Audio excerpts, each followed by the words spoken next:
Welcome to Mic Check with Nikita. I'm your host, Nikita Gairam, and today we have Nav, who is one of the founders of SOS Fest. Nav, I just wanted to ask you, just for those who don't know, because I know that you are someone who is a little bit more of like the behind-the-scenes person when it comes to the company. How would you introduce yourself for those who don't know you? I think to say that I'm behind the scenes is true, but I'm not behind the scenes to the industry. You know, I'm more behind the scenes to the public eye kind of thing. But yeah, we don't really put ourselves in front of the camera too often. We stand behind our brand, and that's something that personally I've always been that way in any business that I've been involved in entertainment. I enjoy building brands to be proud of. I don't look for the personal glory out of anything. A lot of people in my position, they turn to social media to grow themselves with their company. I would like to live in peace and let my brand speak for itself. But yeah, from day one, myself and Andrew, my business partner, have grown SOS to be exactly that, a brand that can stand on its own and be represented by our full team, produce quality events that speak the language for us. So I want to just make a clear distinction in terms of the brand itself. Summer of Soca Festival is a event company brand that puts out many different events throughout the year. It's not just for Caribana. So to make it clear, SOS Fest Yes. Incorporated is our company. SOS Fest does concerts throughout the year, and it all leads to the grand festival, which is where we are right now, and that is Summer of Soca Festival. Okay. Over the years, SOS Fest became the name of the festival in short form, but Summer of Soca Festival is its own event and not the company. Understood. SOS Fest is the company, and we probably are producing, I'm going to say probably 8 to 10 concerts per year. And SOS Fest as a company also handles logistics and operations for other people's events, which many people don't know. There's events that happen that are outdoor concert festival style events that are not presented by SOS Fest, but behind the scenes, we're actually the operators for those festival events. We've already completed 2 of those this year with our name off of it. We have another one coming up in September. So throughout the year, SOS Fest is producing and operating about 8 to 10 concerts or festival style concerts, and is also handling all the operations and logistics for about another 2 to 4 concert festivals per year, which people don't know we're involved in. Yeah. So I've said this in the intro, which obviously you weren't a part of, but the reason why we're doing this podcast episode is to actually show the audience what it really is to create the biggest North American Caribbean festival, right? So in terms of this Caribana weekend, how would you actually describe the SOS Festival or the Summer of Soca Festival for those who have never been here or who have been a part of it but don't really understand the grand scheme of things? It all started with the idea to, first of all, produce a true festival during Carnival weekend. When I say a true festival, listen, there's a lot of events that will call themselves a festival, but usually a festival is a multi-day event, right? And when we started out in 2014, the conversation between myself and Andrew was, how do you do 3 days, which is a true festival format, for a market that is big when you're in it, but when you're just looking at the city itself, it actually is a small market. It's not as big as it seems when you partake within it, or if you are a person of the community, right? So in the grand scheme of the city, the population is very small. So I think the important thing for us when we built it was to have each day have its own identity and its own purpose. Colors, Juve Night, is an event that's based on powder colors and so on. The concert, Carnival Kingdom, the Carnival concert is obviously the biggest show where we like to produce the most artists on stage. And then Reviver, the chutney, we wanted to give love to chutney. It's many times it's a lost music genre, and it's very important to us to acknowledge and make sure that fans of chutney to stay inclusive. And the idea was to roll into Legends, which is something for the older audience who can get out with their family and friends, and not have to deal as much with the younger generation that might go out on Saturday. So it's a beautiful thing to bring Legends to the stage and acknowledge them, because they get forgotten about over time. And so that separation of the four brands over the weekend is what made us be able to fulfill a 3-day festival in, like I said earlier, is actually a pretty small market. Yeah. Like I said, it's big when you're in it, but if you're the average person in the city or the country, the Caribbean market is still small. Yeah. Right? So you have to cater uniquely event by event. So what I really want to go into really quickly is the cultural influence that you just touched upon a little bit, right? How important, obviously from the actual, if you want to say the obvious fact of, like you just said, you pointed out each day has a specific market, right, or a demographic of people, right? Yeah. When you're going forward every year, obviously that market changes, the industry changes. How important is it for you to stay at those core values? While staying, and I'm sorry not to cut you off, but while staying true to what the market is like, right? Because it's a very fine line that you can actually ride. Yeah.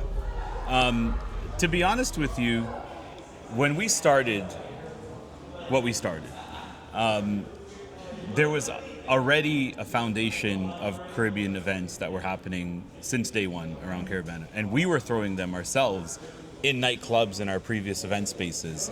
But the outdoor events, which is where we wanted to give the community something really to be proud of, it's not throwing shade, but a lot of them were semi-poorly operated. I think when it comes to the culture and the community, it was very important to us to provide something outdoors that makes you feel a certain way. Like nothing feels like an outside event, right? It's an open air. It's a happy feeling, and people forget, because SOS has been operating for 13 years, I think, that there was a reputation of fences getting pushed over, long waits for bars, long waits for washrooms, artists not showing up, misrepresentation on the marketing, and we wanted to right all of those wrongs. And that is something that the culture and community deserved. Yeah. And that is, I think, myself and Andrew's greatest pride. We take a lot of pride in actually delivering what we say we're going to deliver. You're always going to have hiccups, and this community and this culture, especially on this weekend, was used to a lot of letdown, right? And it was like a duty of ours to right those wrongs. And myself and Andrew, we have a history of being in the entertainment space before SOS Fest. And we felt like it was our calling, right, to step in with our logistics experience and give the community and the culture something to be served the right way, be proud of, and get to the big screen and a grand stage where people are speaking of it, not only locally, but across the world, which we're getting there, and that's something that, listen, Carnival Weekend was always for the culture. It's not like we started Carnival Weekend. We added onto it with something that we feel is great, that kind of completes the weekend, right? And does it right for a community and communities and cultures that deserved it for a long time. Yeah. But in the party or event space, they weren't exactly getting it. Yeah. So we actually, people show up this weekend and they see what's here. We work on this year round to make sure that everything in these 3 days is executed to a T as good as possible. There's some things we can't control, like the rain today, which will give us some delays. And we will still get cussed in the comments section because we're an hour behind. But we opened our doors, and we did not postpone, and we did not tell you that your ticket is good for the next event. What I really wanted to just quickly ask you, for those who have been to the Summer of Soca Festival weekend, I guess compare it to Coachella, right? When you were coming up with the concept with Andrew in terms of this weekend, what did you feel were the important themes or categories that you wanted to really touch upon that our community was lacking when it comes to those events? So it's actually a good question because it was an important conversation when it all started. When Andrew first sat down with me and we discussed doing what we do now, it was actually a conversation about doing one mega concert on Carnival Saturday. And then it was mentioned by myself, and he was on board immediately with the idea of doing the 3-day festival we talked about earlier. Now, myself and Andrew have experience in other markets. So we have experienced other major music festivals of other genres, even while traveling. So we've seen firsthand what major music festivals are like. And here, any outdoor Caribbean concert or the ones that call themselves a festival did not have more than artists, washrooms, and bars. So we pride ourselves on, when you walk in, you have giveaways, you have branded team members, you have flags waving, you have a Ferris wheel, you have photo ops and art installations. That's what makes a festival. The food court, right? Having various types of vendors that are serving. We try to not repeat 10 jerk chicken trucks, right? We try and have a variety. That's what makes a festival. Hopping on the Ferris wheel makes a festival. Getting, like I said, photo opportunities makes a festival. We take artists out into the crowd sometimes. Last night, I took hthe out onto the Ferris wheel, meeting and greeting fans, and that's a festival experience, right? A festival to us was what we've seen out there and what is the most we can do with a limited market. And with a limited market, you have a limited budget, right? When your market doesn't allow you to do 100,000 people over a weekend, but can allow you to do 20 to 30, you do the most that you can, even though you know what you can do with 100,000 person budget. We do the most we can to give the market a festival experience. If we were not gonna have the photo ops, the Ferris wheel, the food courts, and the giveaways, and the hype team, and all of those things, and the waving flags, the stage experience, we invest heavily into our live eye screens, our stage, our fireworks, our pyro, all of those things. That is a festival experience, or else we would just be a show, right? So we saw all of those things, not to repeat myself, from other markets, and you mentioned being the Coachella of the market. We never said that we wanted to be any specific festival. And we actually take that as a compliment to be called that, because Coachella is Coachella, right? So to even have that in the same sentence means that we did something good, right? But we just kind of wanted to create our own festival that speaks to the Caribbean market and give them more than a stage show, bars, and washrooms. So just to tie in everything that you've just said in layman's terms for the entire audience, it's more of an immersive experience versus I'm just going to come and see someone on stage, right? There's different things that you can do in terms of, like you said, and again, not to repeat what you just said, but the photo ops, the Ferris wheel, the different types of food. It's more so of adding on to that experience that you can actually have hands-on versus just seeing it visually.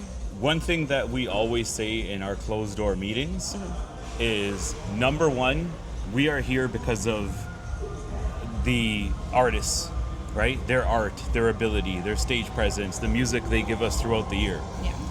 If we can match that with the experience that we provide, to the point where if you're sitting at home and SOS Fest releases any event, and you could say that brand is going to put together a good event, and I'm not even looking at who's on it yet. Yeah.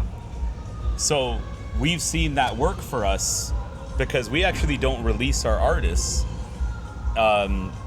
for months. Like, we have a rollout schedule, but it's worked because we sell thousands of tickets before even releasing an artist.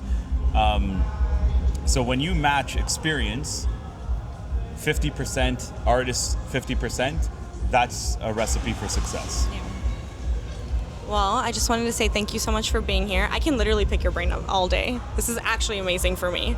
Thank you so much for being here. Thank you so much for joining the podcast. And I'll let you get back to work. Thank you for talking to me. And SOS Fest 2027. See you there. Yeah, for sure. And I have Mr. Andrew Lala. Thank you for having me here. I appreciate you actually doing this. And I just want to say thank you so much for, one, taking the call and hearing out my idea on bringing to light what SOS Fest is for our Caribbean community, because this is North America's largest Caribbean festival. It is, and I'm proud to say that, and thank you for reaching out and wanting to do this. I know we're going back and forth with the ideas, and I think I pitched the idea. I'm like, why don't you talk to what it takes to build a festival from all departments of SOS? So I appreciate you. Thank you. Yeah, and honestly, coming from someone who grew up in event management, I recognize the fact that our community doesn't really see the nitty-gritty of what it takes. Yeah. They see the just end see product. a concert. Exactly. Yeah. So what I really want to talk to you about is your journey, the concept of this whole SOS Festival weekend, and then, where you see this actually going. So if you want to just tell our audience a little bit about yourself and how you started. Should I look at you or should I look at the camera? Either one. Okay. So how I started in call it entertainment overall, my current partner of SOS is Naveen Sharma, and he's been in the nightlife industry. Growing up, I was blessed to know a lot of people, so I was introduced to him through my other cousin, and they asked, hey, do I want to get involved in nightclub promotions? So I said, sure, why not? And I was able to bring out a lot of people to the club at that scene, and that time, nightclubs were thriving and all that kind of stuff. It's a different story right now, but that's for a different topic. So he got me into the scene for the entertainment. I never decided, hey, I want to come to start throwing events or being a promoter or something along those lines. It just naturally happened within that course. And then we are here to create SOS Fest. So how SOS created was in a simple way, and a lot of people don't know this, is that I actually never went to a caravana party before. I was in nightclubs. I would do all that kind of stuff in the core of Toronto, but a lot of my friends would go to the big scale concerts and stuff like that, but I never went. I was either at the nightclub or I never got the opportunity to. But I always heard afterwards that there were issues, and what those issues were, long lineups to get in, 2 hours to get in, and then 1 hour bar lineups and so forth. Production was subpar and stuff like that. So then I'm like, I think I'm a pretty organized person. So I'm like, all right, well, why don't they just open up more gates or have more shoots for bars? And it seemed like an ongoing trend that no one ever did this. It was always consistent that it took 2 hours to get in, 1 hour to get a drink. Yeah. And simply, I'm like, well, I'm going to do a concert. And then I started planning for SOS in 2014. Wow. So we're over 10 years. We of are SOS. in our 12th year. Wow. In our 12th year, and we started off with one concert, which was called Carnival Kingdom. And then now we grew it to a 3-day, 4-event festival, which is Colors, Carnival Kingdom, Reviver, and Legends, all on Toronto Carnival weekend. Yeah. So one thing that I can actually say that I personally love is the fact that SOS Festival Weekend is completely inclusive of all parts of the Caribbean. Yes. Right? Correct. Colors for Juve, Carnival Kingdom for the intense and elite, soca lineup, and then we have Reviver for the chutney aspect. Correct. And then Legends for those who are into the older generation of that, Yes. Exactly. part of the industry.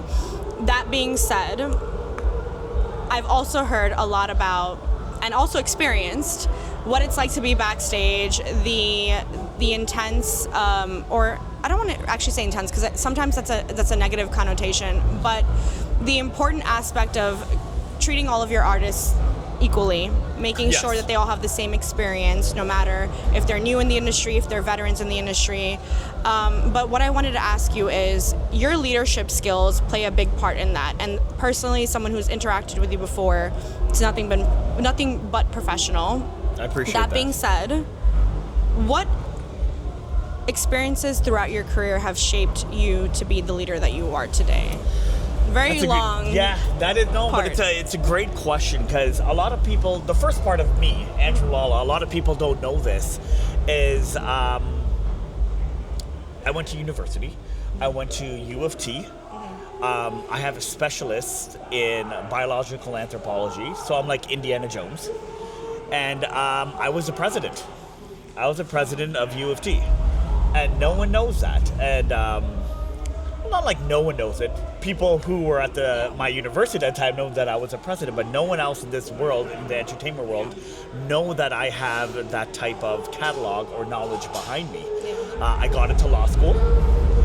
I didn't go because I decided to throw concerts, but I have no regrets. And I got a lot of my leadership skills from leading at U of T. I was very active in sports, so I played basketball for U of T, and I was a special event director for the students' unions, coupled when I was the president. So I learned a lot. I learned about board, Robert's rules, having quorum, all that kind of stuff that helped me shape to who I am today.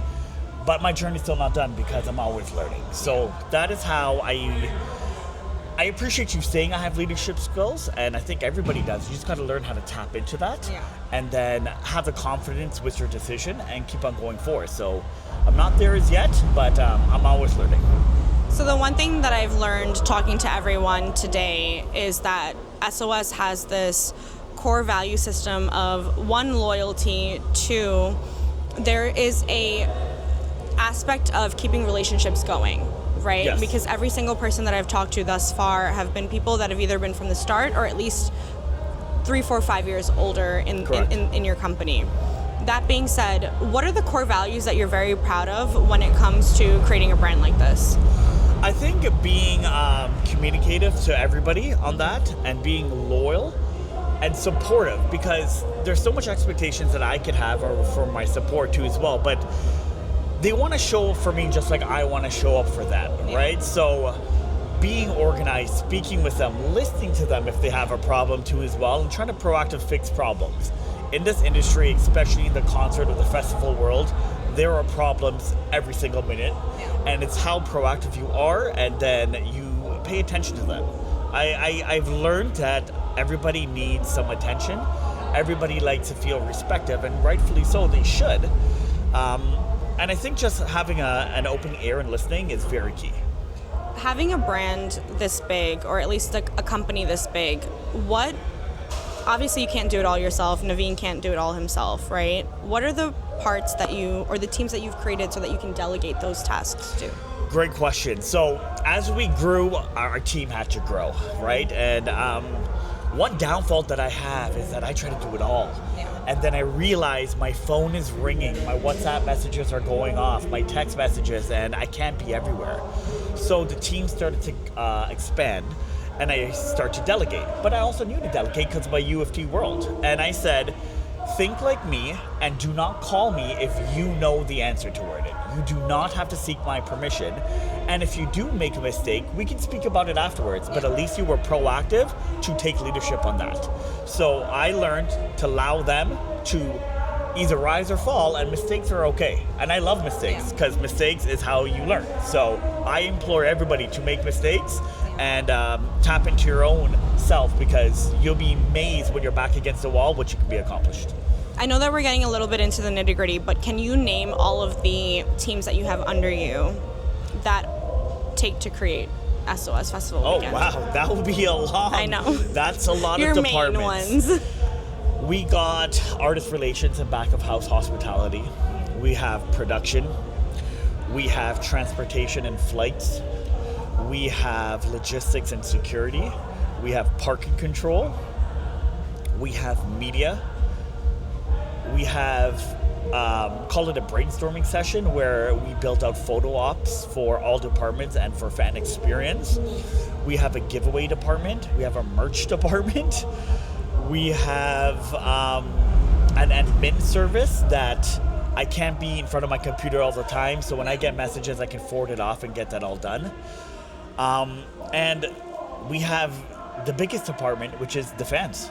Yeah. And that's the one that we have to manage a lot of expectations, because even though we do a lot of good things, a lot of people only like to see the bad things that we do, and or something that they might not like. So that's also a hard part, because it's never like we intentionally try to do something bad. We're growing and learning too as well, but it's easier to give a negative review than a positive.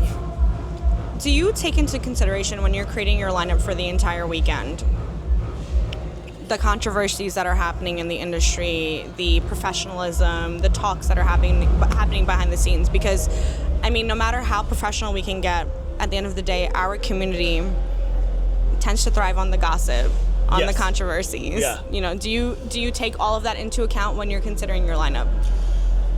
Yes and no. I know this world loves gossip, and I choose not to get myself involved in that, because what does that have to do with producing a concert and the fans wanting to see them? Yeah. So yes and no. Do I like to hear the gossip sometimes? Yes, but unless it's something extreme where we could have a negative connotation on the SOS brand, I don't pay attention to it, because if they have fans and the people want to see them, they're hitting the SOS stage. There is a huge fine line between an artist being, I guess, like a one-hit wonder on TikTok or for Correct. social media, right? Versus someone who's been here for a really long time in the industry or who's been consistently making hits. Do you also take that into consideration for at least that 1 year of that festival? I do. So the way I also do a build out for the artist, it means something to be on the SOS stage. And what I mean by that is that we put a lot of thought and obviously funding into our production. So even though I do respect artists or up and coming artists to do it, you also have to work for that too as well. I can understand a one-hit wonder or something like that, and I'll calculate that, and if it makes sense and if it's trending and it helps the SOS brand to get that, of course I will do it. But then I also always in the back of my mind is that, do they deserve to hit our stage? Because it means something to hit that $400,000 production stage that we put on. So I know that we're here talking during SOS Festival Weekend for Caravana, but you've also produced and been a part of so many other events throughout the year. Yes. One being the Cast Tour. Oh yes, that was fantastic. So when you're making your lineup for the entire year for the amount of events that are coming up, what do you think of in terms of making those decisions on what will actually stick for the upcoming year? Yeah, so that's a great question. So what we all usually do is that I'm blessed to have the artist relationships that I have right now, and it took time to grow that. So now we have a lot of artists that will sign on with SOS automatically, and whether they want to do their own concerts, which they would automatically come to us to house that. And that also benefits that, because I know when we're going to program all those concerts. So when we plan out SOS, we know that, hey, if this artist is doing a concert in, we'll call it June, we're not going to put them on SOS because it's too close. And it'll be, why would I go to this concert, not that one, right? So we always put a radius clause on it, and we also put a time clause on it. So when we have an artist in maybe January, they'll be advertised for SOS, but we'll strategically release our marketing for that so we don't affect one show, and then we build out the other shows correctly. And the other thing is that when we secure the artist, I tell them, hey, you can't come here 2 months before and 1 month afterwards, and if you do come 1 month afterwards, you can only release that after the completion of SOS Fest. Because it dilutes the marketing and it dilutes the artists there, because if they can see them in multiple spots, why would they pick SOS? Why not pick that, right? So it's a lot of planning, which we know the schedule, we build it out accordingly, and we do strategically. So as much as I don't like to differentiate between the Afro-Caribbean and the Indo-Caribbean community, there is, a difference in the demographics, Yes. right? Do you take into consideration the amount of shows you do with an Indo-Caribbean artist versus an Afro-Caribbean artist? Yes, because the market is only so much in Toronto. Even though we have a good and big diaspora down here, there's only so much we can bring out, and there's only so much liquid funds that the customer has. So we have to strategically plan it out so we're not overkilling it and have that good balance. So, being that SOS Festival Weekend is the largest North American Caribbean festival, are we planning on taking it out of Toronto? That's a good question. Sorry, my allergies are kicking in right now. I want to, but I think everything has to happen in its due time. Before when we launched SOS, we did Carnival Kingdom in Miami. It was called Carnival Kingdom Does Miami. Yeah.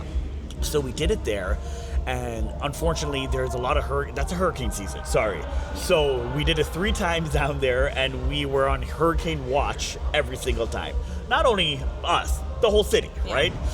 And then we went into COVID. Yeah.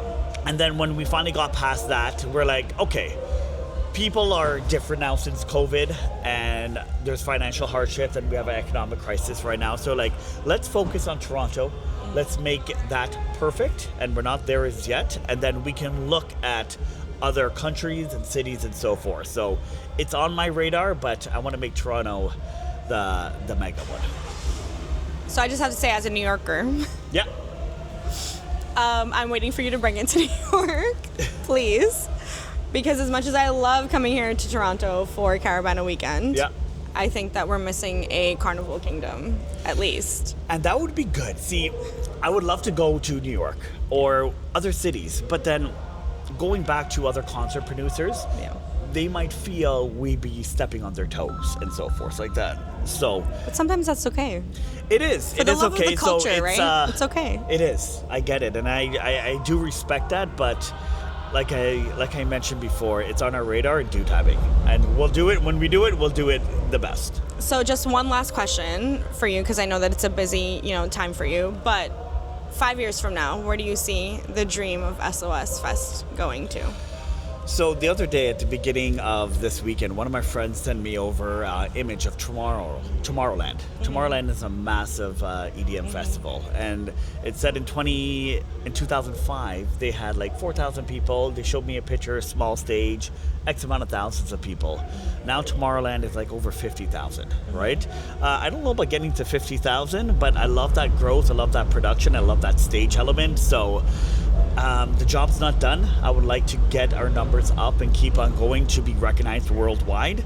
I think SOS is now being recognized in other countries, which I feel grateful for. But I want to get somewhere there.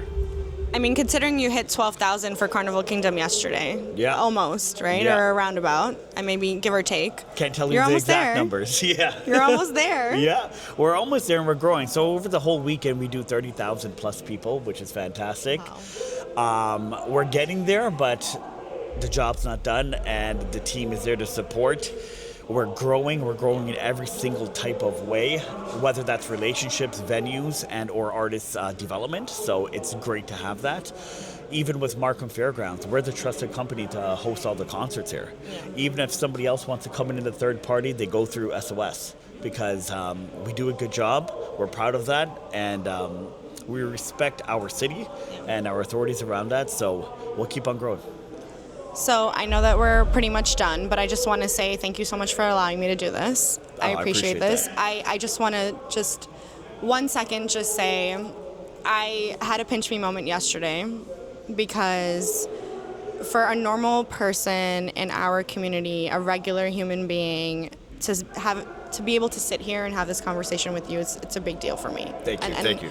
The fact that you recognize the podcast, you recognize me, you understand the vision that I was going with, to actually sit here and have this conversation with you, your team, Naveen, it's absolutely amazing, and I thank you so much for this. I appreciate that. I appreciate that very much. This means a lot to me too as well, because you know what, you're from New York. You took the time to come down here too as well, and we're here for the culture together, and we're both here to grow. Yeah.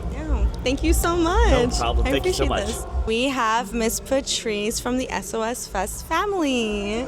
Hi, how are you? Good, you? I'm doing well. I actually just wanted to just tell the audience, what actually do you do for SOS? What your job is, I guess. My job. Well, I first got involved with SOS 12 years ago when it started. Andrew and Naveen wanted to host an outdoor festival. They had a very successful launch of the main event, which was held indoors at International Center. And they wanted to take it to an outdoor festival environment. They explained their vision.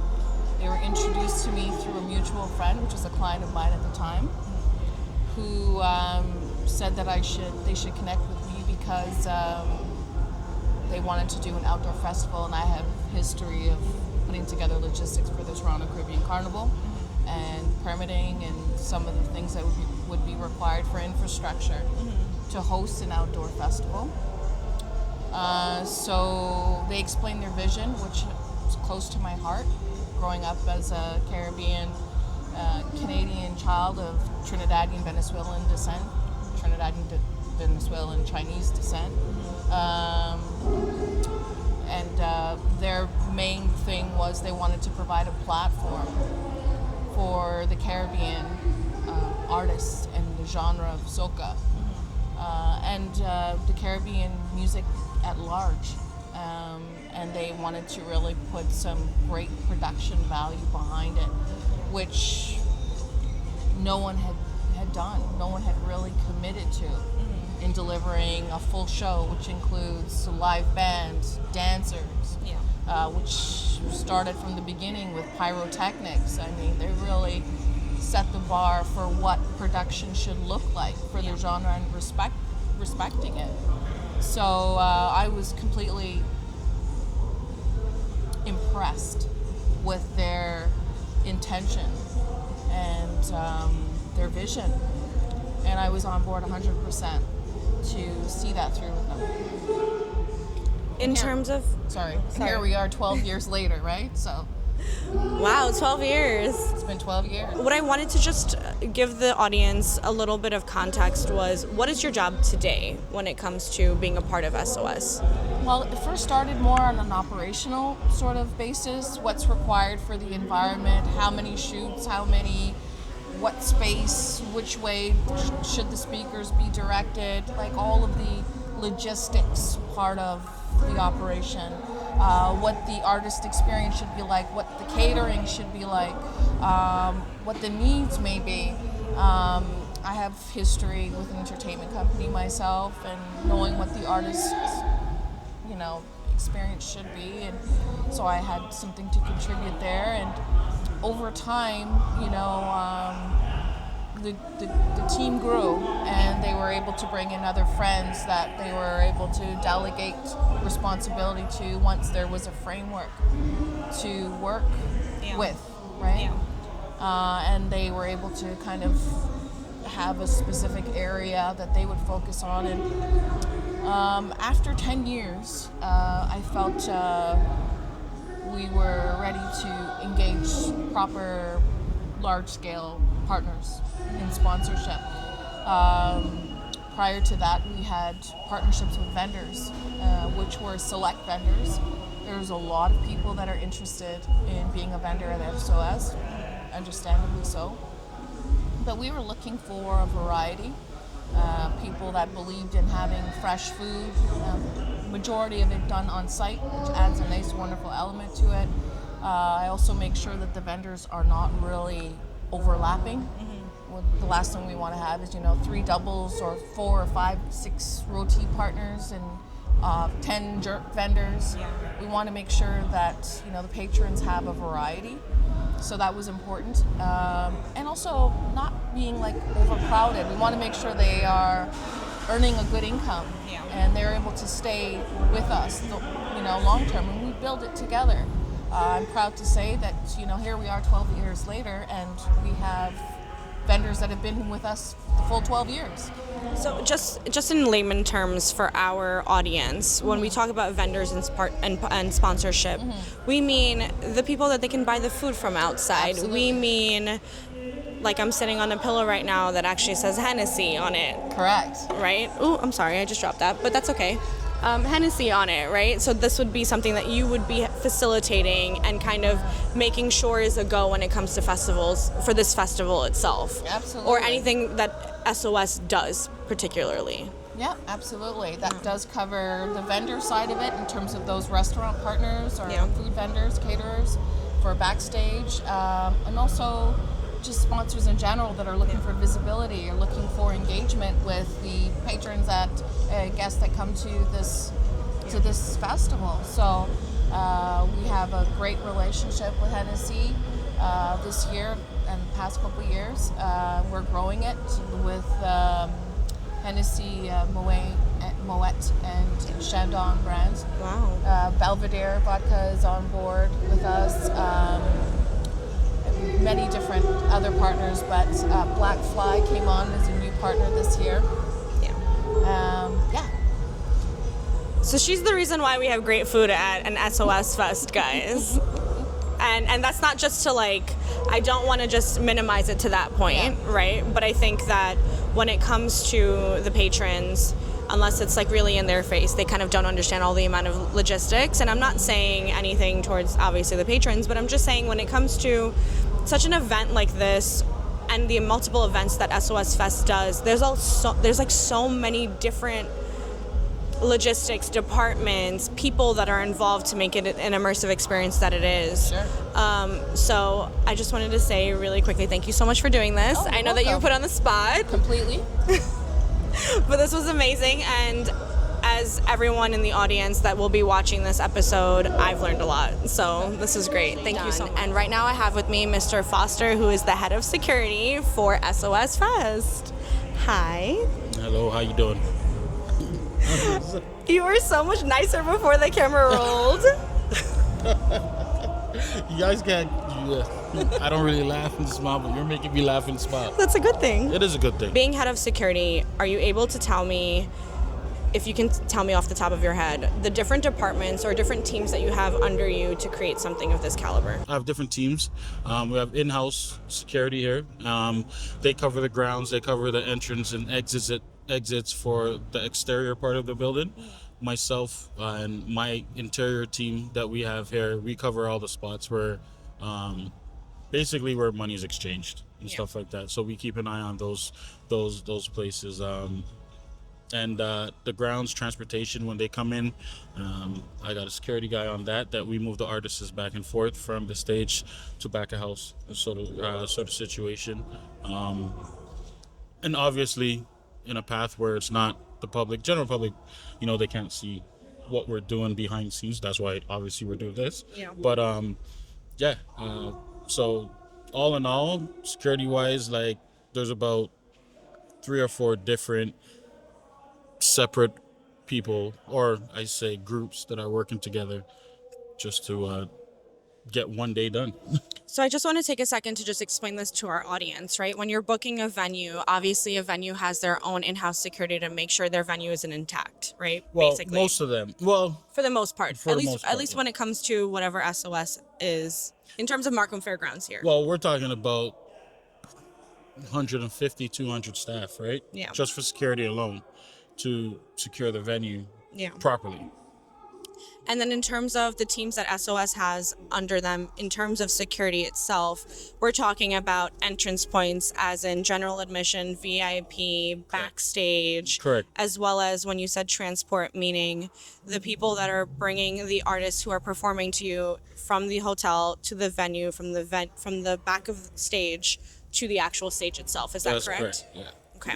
What I wanted to actually ask you is, because I know that a lot of our Caribbean community tends to, this may be a little bit controversial to say, so I'm sorry if I'm adding you into this, but we tend to, get mad at security for doing their job. Most Right. definitely. That being said, what type of contingency plans, and you don't have to obviously give your full security measure, but what type of contingency plans do you go into already in place when it comes to an event of this caliber? So if things do occur, and obviously things are, we don't control the patrons, right? People are drinking. Once alcohol is involved, anything is possible.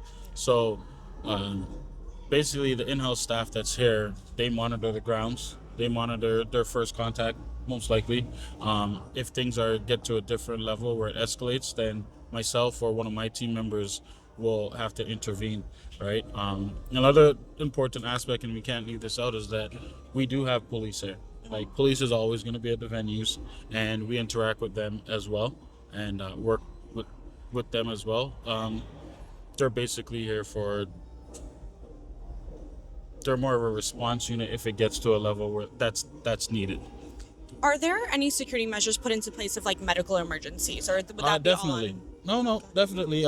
We have, so for instance, today, as you know earlier, there was a lot of rain and stuff like that. But with rain, you get lightning, you get thunder. So we have our security measures and our plans that if that was to occur, we have different buildings we can evacuate and put our patrons into so that they're getting out of the weather outside and stuff like that. And that's a security measure, just moving the crowd type of thing, and cohesively, because we don't want to stampede, you don't want people stamping, and there's kids here and stuff like that. So these are all things that we need to take into account. So there are plans that we have that hopefully we don't have to go into them and have to use them. Do you have specific meetings prior to these events? Oh, this is years in this is in the making. This is gonna finish today, and we are gonna start planning tomorrow. Understood. So for next year, basically. that's what happens.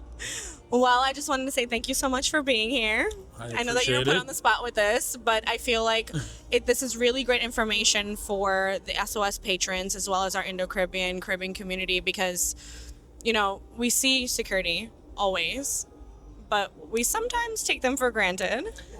You know, we're like parents, right? Yeah, basically. Nobody really wants your parents until you need them. So, at the end of the day, well, I shouldn't say that. That's not. You get the gist of what I'm saying. We get it. Definitely. You don't want your parents when you're at a party until you actually need their help. There you know we what go. I mean? So, Yeah. at the end of the day, you just listen. I appreciate you guys coming through. I appreciate everybody that comes through and supports SOS. You know, these guys are here putting this stuff on. Everybody's giving their time and doing this thing so that we can, you know, pour into the community and into the culture. And it's something that's a beautiful thing, and I, you know, respect these guys for continuing that culture and continuing that movement. So, yeah, we appreciate you guys. Thank you. Thank you so much. Right now I have Sergeant Flood. Hello, how are you? I'm good. How are you? Very good, thank you.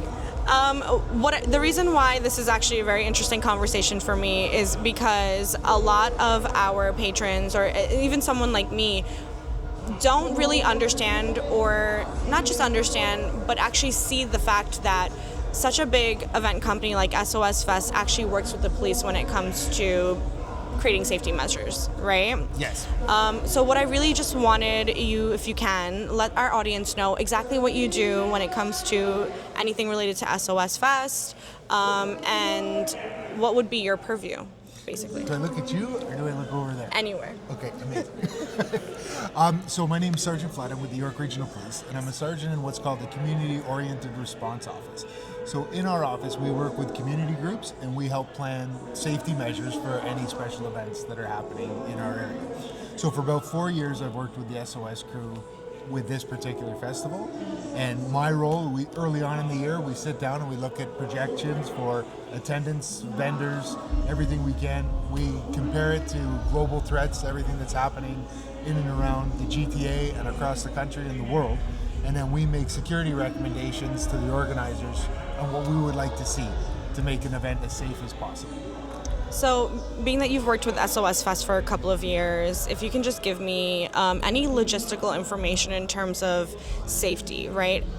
Is SOS Fest an event? And from what I've seen attending their events, there's not that many fights, arguments, or things like that that have to really be escalated to the police, right? Or is that something that you can maybe correct me on? That those safety measures that are put in place, for the most part, have been successful.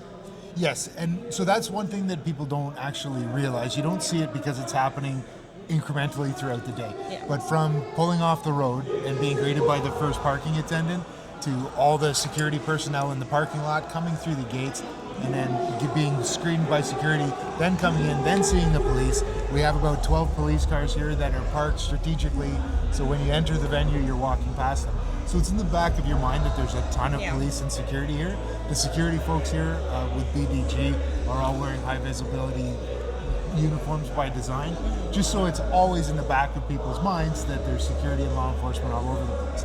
So a large part of our posture prevents any fights from starting, things like that. Also, just the way that this event is set up, it's a ticketed event.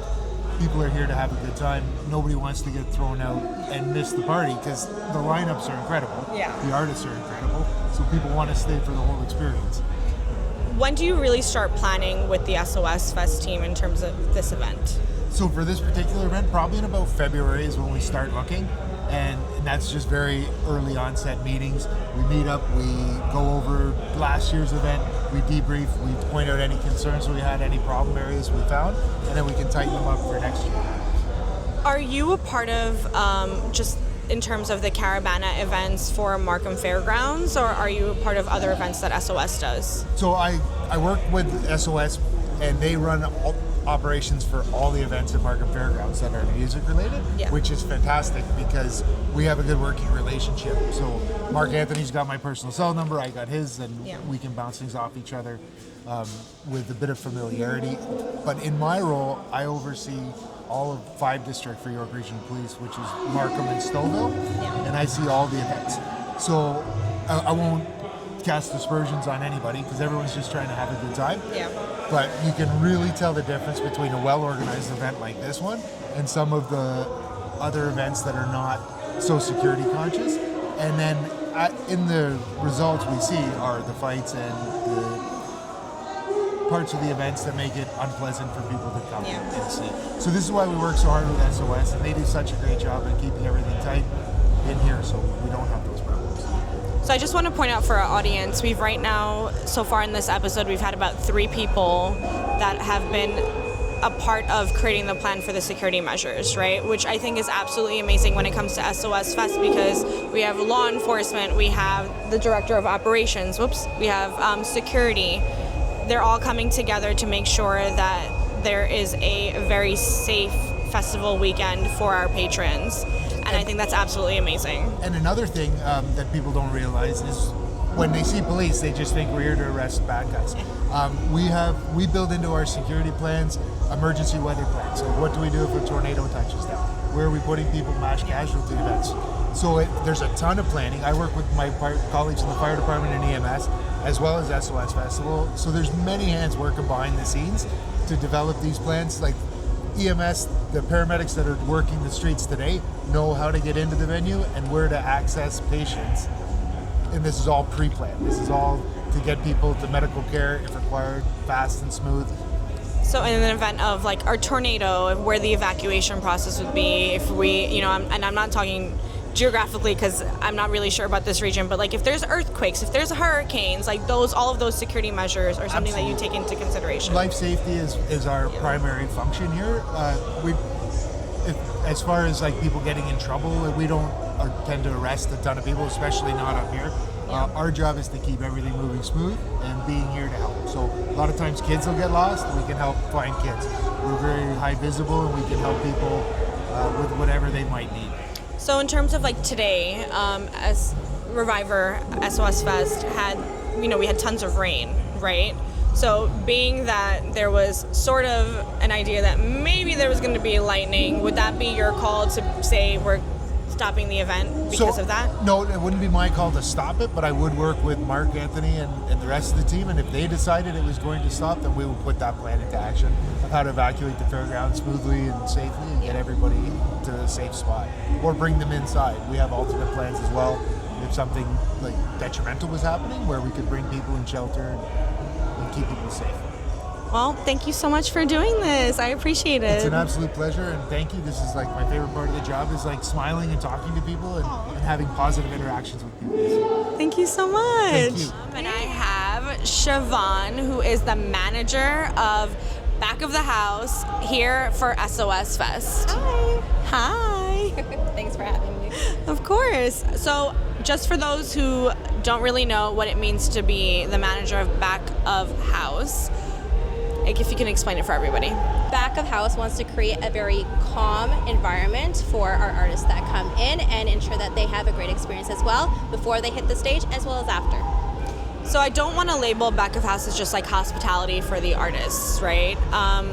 What other teams do you actually interact with to ensure that the artist has a full experience? So I think that starts with transport. So it begins from the hotel to the venue. So we assist with coordination upon arrival to the venue to ensure that everything in back of house is set up in advance. We also coordinate very closely with production in case there's any time delays and things like that, because we help to cue the artist to the stage. We work with our front of house manager or our front stage manager really, really closely, and security.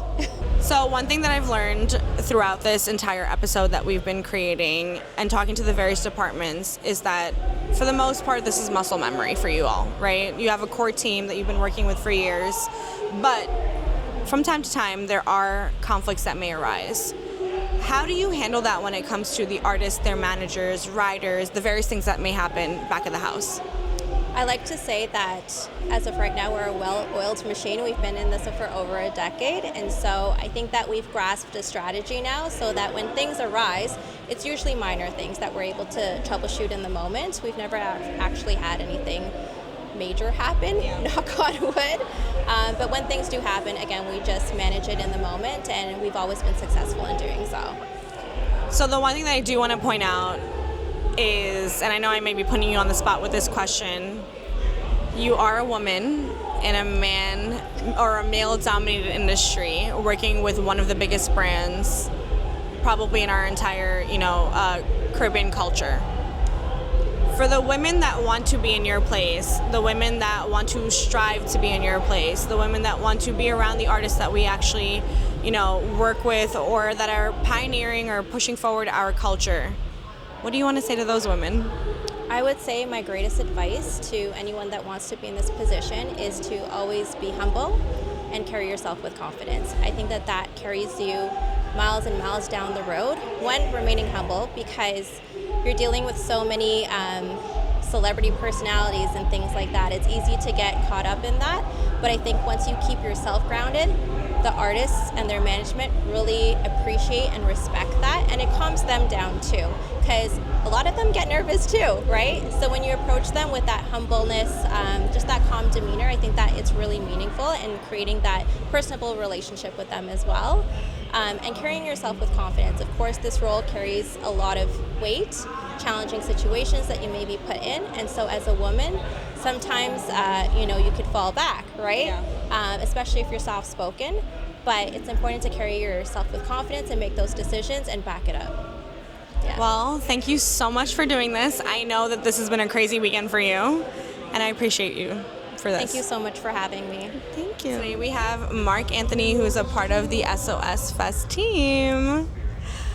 Okay, I know that, again, we spoke about this offline, but for those who needed an explanation of exactly what you do for SOS, what would that be? So I am, for all intents and purposes, Director of Operations. I'm in charge of festival operations, risk management, which would include stuff like EMS, security, paid duty police deployments, parking services and management. All of that falls within my purview. Right. Beyond that, from the risk management side, I'm also in charge of making sure that the venue is safe. Everybody that enters the venue and comes to an event here, not only that they have a good time and a great experience, but that they get home safely. So I do not leave this property until every patron has left. So you're technically the last person out? I am, yes.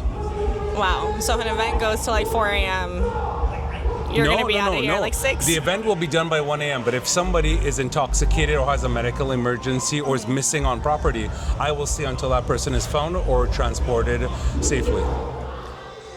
Just for our audience purposes, right? I want to go into like the logistics of what it looks like until the day of the actual event, right? Do you have monthly meetings, weekly meetings? Do you have one big meeting right before the event? How does it work in terms of putting it all together? The thing is, SOS has been going on for a while. Yeah. So before there used to be a lot more meetings, but it's muscle memory. Okay, yes, you train regularly, right? For example, but there's a certain intensity and cadence leading up to an event, right? So essentially, Nav and Andrew, okay, they find the space. In this case, Markham Fairgrounds has become our venue and our home. Okay, I get the raw space. They have a vision as to how it appears, right? The experience that people are going to have, right? What amenities are going to be offered, what activations, what's the entertainment. My job is to execute that vision and turn that raw space into a finished venue, right? That not just looks good for patrons from front of house, right? And our guests have a great time, but also so that everything that no one sees back of house, right? That it's functional for operations, right? Making sure the fencing is in the wrong space, right? Security has been this, command center is not in an awkward location because then it takes everybody an extra 15 minutes to get where they have to go. It's little nuances like that, right? Because little mistakes in a festival or an event this size, they add up. So you're almost like the architect for the blueprint of the property or the blueprint of the actual execution of everything, right? If you want to put it in very, very plain you know terms. what? Contractor, maybe? I will suggest that Andrew and Navina, the architects. I am the engineer, okay, and I'm the contractor. That's because at the end of the day, I don't do a layout. I don't do a site plan. They have a concept. The layout will change based on operational needs or what's safe, right? And that we do in collaboration. But once we agree to it, they're like, okay, Mark, run with it, make it happen. So just to again point it out in plain terms, where the Ferris wheel is situated today, or the amount of golf carts that are being, brought in and out for the artists, what entry points and exit points are, those would be something that you actually really take into consideration when you're creating these things. All of that I have oversight of and I have command and control over. So if any of those things that you mentioned and 1,000 more aren't right, it's something that I overlooked. Understood. Right? At the end of the day, it's me. It is my responsibility. That's why there isn't a lot that I delegate. Yeah. There really isn't, because it's not even about who's to blame. It doesn't matter who was in charge of what. If something goes wrong, it's on you. It is on me. I have to fix it, right? Understood. So that's why. So for those who may not, I keep saying, for plain and simple terms, for those who don't, or may have a misconception of what you actually do, what would be the one thing that you would love for the audience to just have to take away from this conversation?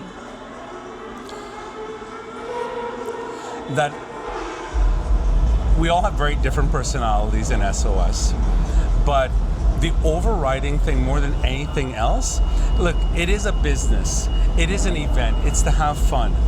But everybody genuinely cares, not just about throwing on a production, right?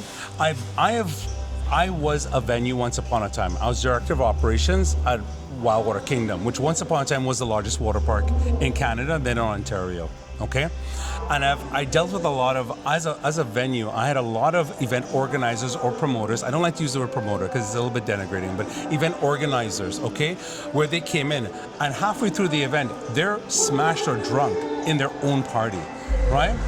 And when I met Andrew and Naveen, they did their first event at Wilder Kingdom. They approached it as in, we're here for everybody to have the best experience possible, which means that we care if people are waiting long to get in. We care if people have to wait at the bar. They cared about every part of the experience, and they were willing to listen.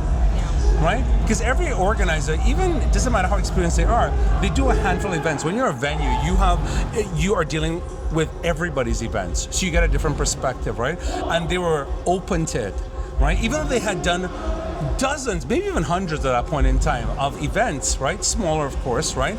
But they had a lot of experience, but not in that outdoor environment, not for an event that large, and they were completely open to, hey, this is what we want to do, right? What do you think? And when I said, well, I don't, making adjustments or alterations, they were completely open to it.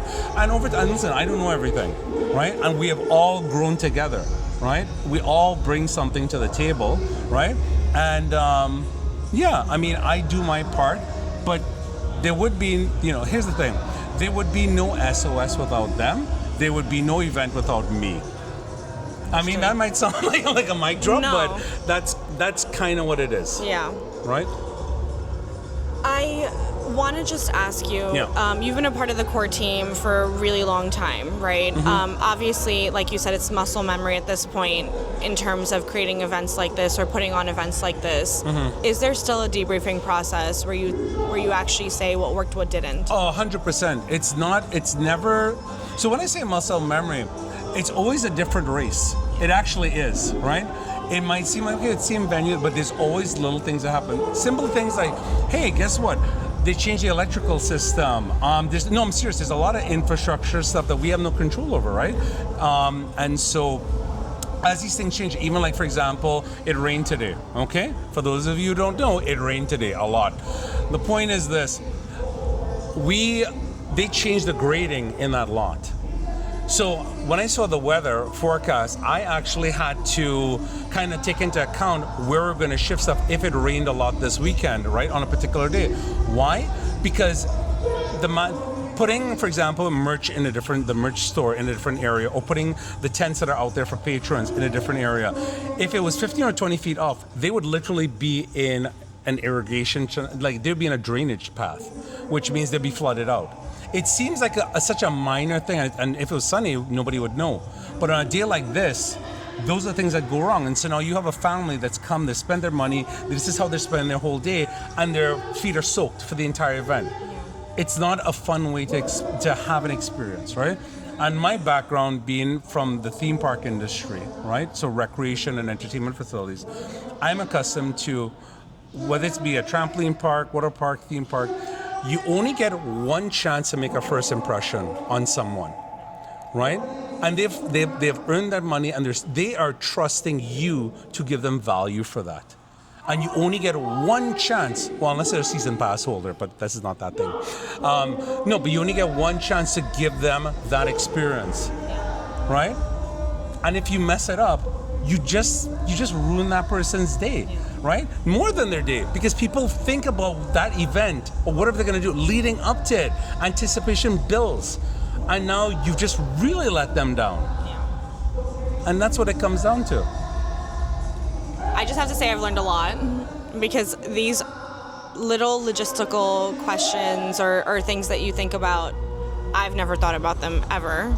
Like, I will say this. But you're young. I have luggage older than you probably, but just saying, it's true. No, but I'll say something as simple as we were walking from backstage to here, and I'm trying to avoid puddles, and you're talking about like the merch being in one specific spot so that they're not in a puddle the entire time, which is something that you don't normally think about, right? You think about rain and it's going to be gravel and mud, and no matter what, that's what's going to happen. That's right. But thank you so much for being here. I appreciated this. This was amazing. I'm glad hopefully it was informative. It was. No, I'm genuinely saying this. This whole podcast interview has been informative with every single person that I've talked to so far. Awesome. Well, happy to be of service. Thank you so much. It was a pleasure. Yay.